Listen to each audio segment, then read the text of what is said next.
2026 கோச்சார பலன்ல எந்த ராசிக்கு ரொம்ப ஃபேண்டாஸ்டிக்கா இருக்குதுன்னு கேட்டீங்கன்னா மகர ராசி. மகர ராசிக்கு 2026 மிகப்பெரிய மாற்றங்களை சந்திக்க போறீங்க. முக்கியமா பொருளாதாரத்துல, வேலையில, தொழில்ல மிகப்பெரிய மாற்றங்கள். இது வரைக்கும் நம்மளுக்கா இது நடக்குது, நம்மளுக்கா இது நடந்தது, நம்மளுக்கா இந்த ஆஃபர் வருது, நம்மளுக்கா இந்த தொழில் வந்தது அப்படின்னு இந்த ஆண்டு முடியும் போது நீங்க ஃபீல் பண்ணுவீங்க. கோச்சார நிலைமை மிகவும் அற்புதமாக இருக்குது. சனி பகவான் வெற்றி சனியாக இருக்கிறார். ராகு கேது 2-8 இருக்கிறாங்க. ஸோ நல்ல ஒரு பொசிஷன்ல பாத்தீங்கன்னா 2026 இருக்கு. கடந்த காலத்துல 7.5 சனியில ரொம்ப அவஸ்தைப்பட்டீங்க.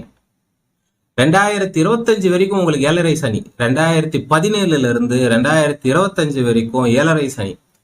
சனி பகவான் 7.5 சனி